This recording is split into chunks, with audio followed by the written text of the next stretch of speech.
ಒಂದು ಹೊಸ ಐಕ್ಯ ರಂಗ, ಐಕ್ಯ ಹೋರಾಟ ವೇದಿಕೆ ಒಂದರ ರಚನೆಗಾಗಿ ಇವತ್ತಿನ ದಿವಸ ನಾವೆಲ್ಲ ಸೇರಿದ್ದೇವೆ. ಈ ಉದ್ಘಾಟನಾ ಸಮಾರಂಭದ ವೇದಿಕೆಯಲ್ಲಿ ಇರ್ತಕ್ಕಂಥ ಚಾಮಸ್ ಪಾಟೀಲ್ರೆ, ಪದರಾಜ್ ಅವರೇ, ಪ್ರಸಾದ್ ಪ್ರಸಾದ್ ಅವರೇ, ಉದ್ಘಾಟಕರಾಗಿರ್ತಕ್ಕಂಥ ಗಂಗಾಧರ ನಾಯಕ್ ಅವರೇ, ಅನಂತಪುರ ಬೆಟ್ಟೂರು ಅವರೇ, ಪ್ರತಾಪ್ ಗೌಡ ಅವರೇ, ಬಸವಗೌಡ ಗಾಯಕವಾಡ್ ಅವರೇ, ಚಂದ್ರು ಅವರೇ, ಲೀಲಾ ಅವರೇ, ನಮ್ಮ ಸ್ವಾಗತ ಸಮಿತಿಯ ಅಧ್ಯಕ್ಷರಾಗಿರ್ತಕ್ಕಂಥ ಹರವಿ ನಾಗನಗೌಡ್ರೆ, ಜಾನ್ ಎಸ್ಟಿ ಅವರೇ ಮತ್ತು ಇನ್ನೊಬ್ಬ ವಿಚಾರಗಳನ್ನು ಮಂಡಿಸಲಿಕ್ಕೆ ಬಂದಿರತಕ್ಕಂಥ ಎನರ್ಜಿ, ನಿಮ್ಮೆಲ್ಲರ ಆಸಕ್ತಿ, ನಿಮ್ಮೆಲ್ಲರ ಒಂದು ಹೋರಾಟದ ಫಲವಾಗಿ ಇವತ್ತಿನ ದಿವಸ 371 ಜಯ ಪಡೆದು 12 ವರ್ಷ ಆಯಿತು. ಈ 12 ವರ್ಷದಲ್ಲಿ ವಾಪಸ್ ತಿರುಗಿ ನೋಡಿದಾಗ ಮನಸ್ಸಿಗೆ ತುಂಬ ಕಳವಳ ಶುರುವಾಗಿದೆ. ಏನೂ ಆಗಿಲ್ಲ ಅಂತ ಅನ್ನೋದು ತಪ್ಪಾಗುತ್ತೆ. ಅದು ಸ್ಯಾಡಿಸ್ಟ್ ಮನೋಭಾವನೆಗಳು ಮಾತ್ರ ಹಾಗೆ ಸಾಧ್ಯ.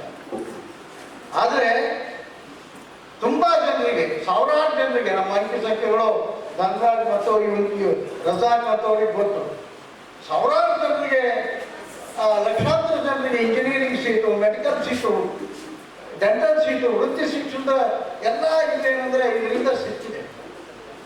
ಆಗಲೇ ಇರೋದೇನೆಂದರೆ ಬಹಳ ಆಘಾತಕಾರಿಯಾಗಿರ್ತಕ್ಕಂಥ ವಿಷಯ ಏನಂದರೆ ಈ ಭಾಗದ ಮೂಲಭೂತ ಶೈಕ್ಷಣಿಕ ಸವಾಲುಗಳನ್ನು ನಮ್ಮ ಸರ್ಕಾರ ಅತ್ಯಂತ ಅಲಕ್ಷ್ಯ ಮಾಡಿತ್ತು. ಇವತ್ತು ನಮ್ಮ ಕಣ್ಣ ಮುಂದೆ ಇದೆ. ಅದು ಬಹಳ ದುಃಖದಾಯಕ ಸಂಗತಿ.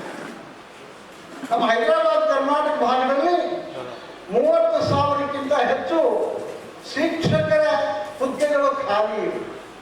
ಅದರೊಳಗೆ 10,000ಕ್ಕಿಂತ ಹೆಚ್ಚು ಇಂಗ್ಲಿಷ್, ಮ್ಯಾಥಮೆಟಿಕ್ಸ್, ಸೈನ್ಸ್ ಕಲಿಸ್ತಕ್ಕಂಥವ್ರು ಖಾಲಿ ಇದ್ದಾರೆ. ಇದರ ಪರಿಸ್ಥಿತಿ ಏನಾಗಿದೆ ಅಂದರೆ ನಮ್ಮ SSLC PUC ಪಾಸಾಗಿರ್ತಕ್ಕಂಥ ಮಕ್ಕಳಿಗೆ ಒಂದು ನೌಕರಿಗೆ ಅರ್ಜಿ ಬರೀಲಿಕ್ಕೆ ಬರುವುದಿಲ್ಲ. ಅಷ್ಟೇ ಅಲ್ಲ, ಒಂದು ಪತ್ರಿಕೆಯನ್ನು ಕೊಟ್ಟರೆ ಸರಿಯಾಗಿ ಕನ್ನಡದ ಪತ್ರಿಕೆಯನ್ನು ಓದಲಿಕ್ಕೆ ಬರೋದಿಲ್ಲ, ತಮ್ಮ ಹೆಸರು ವಿಳಾಸವನ್ನು ಬರೀಲಿಕ್ಕೆ ಬರೋದಿಲ್ಲ.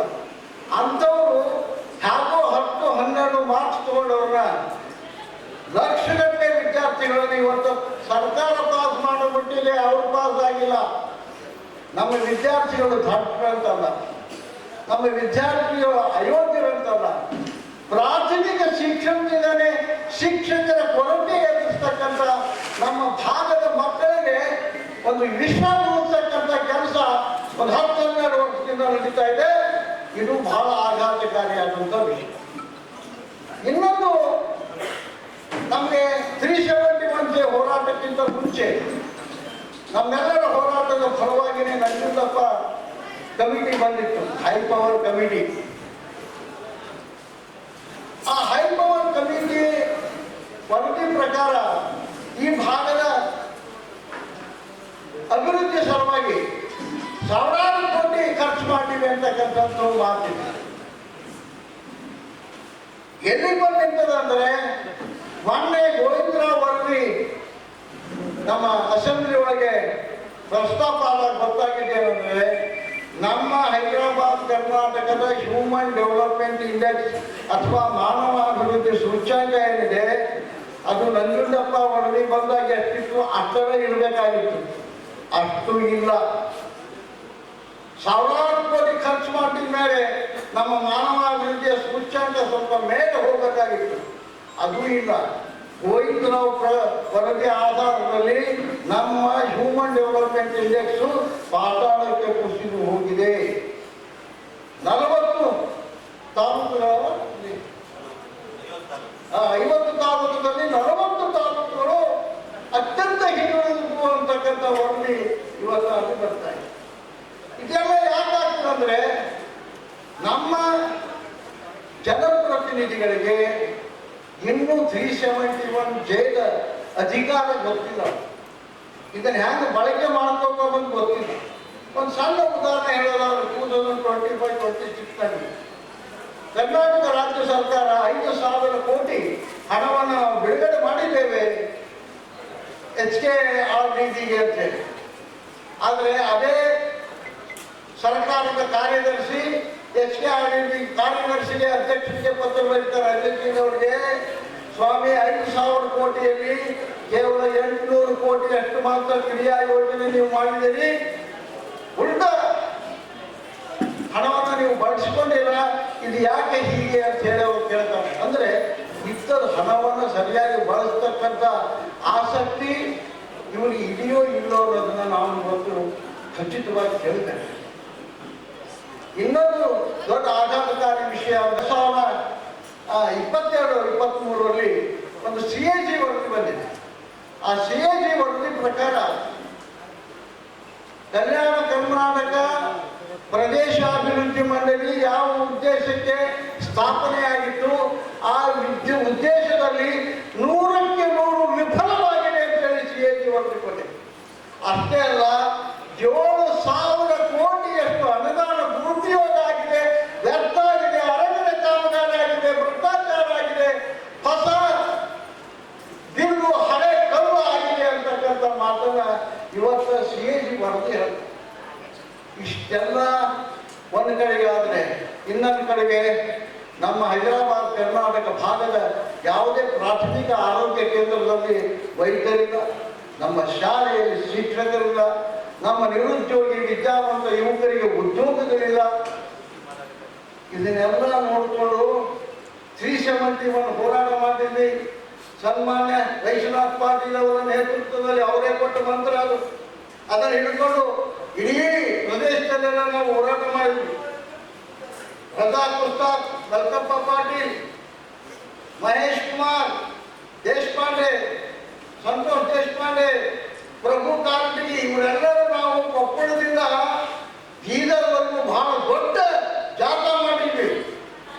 ನಮ್ಮ ಕೊಪ್ಪಳ ಗವಿಮಠದ ಶ್ರೀಗಳವರ ಬೆನ್ನೆಲುಬಾಗಿ ನಿಂತು ನಮಗೆ ಇದನ್ನೆಲ್ಲ ಮಾಡಿದ್ರು. ಚಂದ್ರ ಇತ್ಯಾದಿಗಳಿದ್ರು. ಎಲ್ಲರ ಹೆಸರನ್ನ ನೀವು ತಗೋಲಿಕ್ಕೆ ಆಗೋದಿಲ್ಲ. ಅಂತ ಆ ಹೋರಾಟದ ಫಲವಾಗಿ 371 ಸಿಕ್ತು. ನಾವು ಮೈ ಮಾಡಿಬಿಟ್ಟು ಏನೇ 371 ಸಿಕ್ತು, ನಮ್ಮ ಹೈದರಾಬಾದ್ ಕರ್ನಾಟಕ ಭಾಗ್ಯದ ಬಾಗಿಲು ತೆಗೆದೋಯ್ತು ಅಂತೇಳಿ ನಾವು ಸುಮ್ಮನೆ ಕೂತ್ಬಿಟ್ವಿ.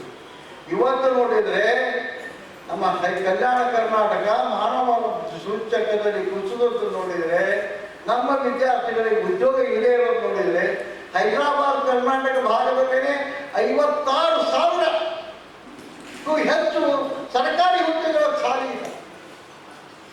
ಉಳಿದ ಪ್ರದೇಶಗಳಿಗೆ ಹೋಲಿಸಿದ್ರೆ ಅವ್ರಿಗೆ ಸಿಗೋ ಸವಲತ್ತು ಬೇರೆ, ನಮ್ಗೆ ಸಿಗೋ ಸವಲತ್ತು ಬೇರೆ. ಈ ಎಲ್ಲ ಹಿನ್ನೆಲೆ ಒಳಗೆ ಇರುವ ಎಲ್ಲ ಸಮಸ್ಯೆಗಳನ್ನು ಅರ್ಥ ಮಾಡ್ಕೋಬೇಕಾಗಿದೆ. ಮಾಡಿ ಇಷ್ಟು ದಿವಸ ನಾವೇನು ಸುಮ್ಮನೆ ಕೂತ್ರಿ, ಏನು ಹೋರಾಟ ಮಾಡಲಾರ್ದೆ, ದೊಡ್ಡ ಮಟ್ಟದ ಹೋರಾಟವನ್ನು ಚಳವಳಿಯನ್ನು ಮಾಡಿ ಜನರ ಜಾಗೃತಿಯನ್ನು ಮಾಡಲಾರ್ದೆ, ಸರ್ಕಾರದ ಮೇಲೆ ಒತ್ತಡ ಹೇರದೆ ಒಂದು ಒತ್ತಡ ಗ್ರೂಪಾಗಿ ಕೆಲಸ ಮಾಡದೇ ಇರ್ತಕ್ಕಂಥ ತಪ್ಪನ್ನ ನನ್ನ ಒಳಗೊಂಡಂತೆ ನಾವು ಹೋರಾಟಗಾರರು ಮಾಡಿದ್ದೇವೆ ಅಂತೇಳಿ ಈ ವೇದಿಕೆಯಲ್ಲಿ ನಮ್ರವಾಗಿ ನಾವು ವಿನಂತಿ ಮಾಡುತ್ತಿದ್ದೀವಿ. ನಾವು ಇನ್ನು ಮುಂದೆ ಮೂಕ ಪ್ರೇಕ್ಷಕರಾಗಿ ಕೂಡಲಿಕ್ಕೆ ಸಾಧ್ಯ ಇಲ್ಲ. ಇವರು ಮಾಡೋ ಎಲ್ಲ ತಪ್ಪುಗಳನ್ನು ನೋಡಿ ಕಣ್ಣು ಮುಚ್ಚಿಕೊಂಡು ಕೂಡಲಿಕ್ಕೆ ಸಾಧ್ಯ ಇಲ್ಲ. ನಾವು ಇನ್ನು ಮೇಲೆ ಬೈ ಲೆಕ್ಕಾಚಾರ ಕೇಳೋವೆ. ಹೇಗೆ ಅದು 371 ಸಮಗ್ರವಾಗಿ ಹೇಗೆ ಅನುಷ್ಠಾನ ಆಗಬೇಕು, ಆ ಥರ ಅನುಷ್ಠಾನ ಆಗಲೇಬೇಕು ಅಂತಕ್ಕಂಥ ಶತಕಗಳನ್ನು ಮಾಡಲಿಕ್ಕೆ ಇವತ್ತಿನ ಈ ಸಮಾವೇಶವನ್ನು ನಾವು ಮಾಡ್ತಾ ಇದ್ದೀವಿ. ಈ ಸಮಾವೇಶದಲ್ಲಿ ಅಗತ್ಯ ಇರ್ತಕ್ಕಂಥ ಹಲವು ನಿರ್ಣಯಗಳನ್ನು ನಾವು ತಗೋಬೇಕಾಗಿದೆ. ಆ ನಿರ್ಣಯಗಳನ್ನು ತಗೋಣ. ಈ ಮತ್ತೆ ಸಭೆ ಒಳಗೆ ನಮ್ಮ ಧನರಾಜ್ ಜಿ ಮತ್ತು ರಜಾಕ್ ಉಸ್ತಾದ್ ಅವರು ಬಹಳ ಮಹತ್ವದ ವಿಷಯಗಳನ್ನು ಮಂಡಿಸ್ತಾರೆ. ಇವತ್ತು ಮುಂದಿನ ಸಾಲಿನಲ್ಲಿ ಕೂತಿರ್ತಕ್ಕಂಥ ನೀವೆಲ್ಲ ದುಂಡು ಮೇಜಿನ ಸಭೆಯ ಆಹ್ವಾನಿತ ಅತಿಥಿಗಳು, ಅದಕ್ಕೆ ನೀವು ಸ್ಪಂದನ ಅಥವಾ ಸ್ಪಂದನವನ್ನು ಮಾಡಿ ಅದನ್ನು ಇನ್ನೊಂದಿಷ್ಟು ರಿಚ್ ಮಾಡಿ ರಾಜ್ಯದ ಜನತೆಯ ಸರ್ಕಾರದ ನಮ್ಮ ಶಾಸಕರ ಗಮನವನ್ನು ಸೆಳೀತಕ್ಕಂಥ ಕೆಲಸ ಈ ದುಂಡು ಮೇಜಿನ ಸಭೆಯಿಂದ ಆಗಬೇಕು. ಈ ಎಲ್ಲ ವಿಷಯನ ಮಾನ್ಯ ಪತ್ರಕರ್ತರು ಸಮಾಜಕ್ಕೆ ಮುಟ್ಟಿಸುವಂಥ ಕೆಲಸವನ್ನು ಮಾಡಬೇಕು. ಹಾಗೆ ಅಧ್ಯಕ್ಷರು ಮಾಡಲಿಕ್ಕೆ ಬರೋದಿಲ್ಲ. ಈಗಾಗಲೇ ಅವರು ಇದ್ದಾರೆ. ಈಗ ಒಂದು ಮಾತು ಈ ಸಂದರ್ಭದಲ್ಲಿ ಹೇಳ್ತೀನಿ, ಇದು ಏನಂದ್ರೆ ನಾಮಿನೇಷನ್ ಕಮಿಟಿ ತನಗೆ ನಿಲುಕಿದಷ್ಟು ತನಗೆ ತಕ್ಕಿದಷ್ಟು ಒಂದಿಷ್ಟು ಹೆಸರುಗಳನ್ನು ಸೂಚಿಸಿದೆ. ನಾನೇನಂತೀನಿ, ಈ ಸಮಾವೇಶ ಇದಕ್ಕೆ ಒಂದು ಉದಾರವಾಗಿ ನಾವು ಒಪ್ಪಿಗೆಯನ್ನು ಕೊಡೋಣ. ಒಟ್ಟು ನಾವು ಮೊದಲ ಸಭೆ ಸೇರಿದಾಗ ಬೇಕಾದಂತಹ ಮಾರ್ಪಾಡುಗಳನ್ನು ಮಾಡ್ಕೊಳ್ಳಿಕ್ಕೆ ಈ ಸಮಾವೇಶ ಆ ಮೊದಲ ಸಮಿತಿಗೆ ಒಂದು ಅಧಿಕಾರ ಕೊಟ್ಬಿಡೋಣ.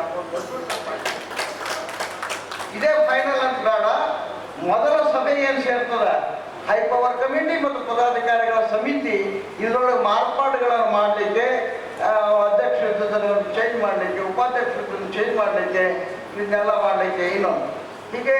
ಇನ್ನು ಧನರಾಜ್ ಮತ್ತು ರಜಾಕ್ ಉಸ್ತಾದ್ ಅವರು ಈಗಾಗಲೇ ಹೈಪವರ್ ಕಮಿಟಿ ಒಳಗೆ ಇದ್ದಾರೆ. ಅವರಿಗೆ ಸೂಕ್ತವಾದಂಥ ಅವ್ರನ್ನ ಕೇಳಿ, ಯಾಕಂದರೆ ರಜಾಕ್ ಅವರು ಒಂದು ಕಾಂಗ್ರೆಸ್ ಪಕ್ಷದ ವಕ್ತಾರರಾಗಿದ್ದಾರೆ. ಇವರು ಸಮಯ ಸಿಗೋದಿಲ್ಲ ಧನರಾಜ್ ಅವರಿಗೆ.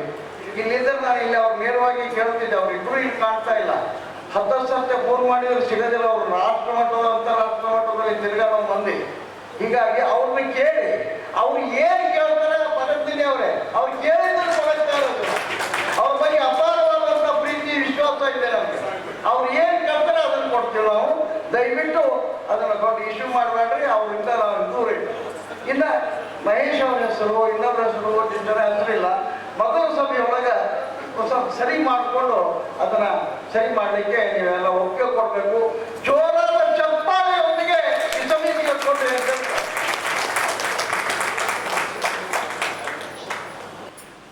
ಈ ಮಾತುಗಳನ್ನ ನಾವು ತಗೊಂಡು ನಮ್ಮೆಲ್ಲ ಶಕ್ತಿಯನ್ನು ಕ್ರೋಢೀಕರಿಸಿಕೊಂಡು ಸ್ಥಗಿತಗೊಂಡಿರ್ತಕ್ಕಂಥ ಈ ಚಳವಳಿಯನ್ನ ಹೊಸದಾಗಿ ಕಲ್ಯಾಣ ಕರ್ನಾಟಕ ಪ್ರದೇಶಾಭಿವೃದ್ಧಿ ಹೋರಾಟ ಸಮಿತಿಯ ರಚನೆಯ ಮೂಲಕ ನಿಗಮ ಶಕ್ತಿ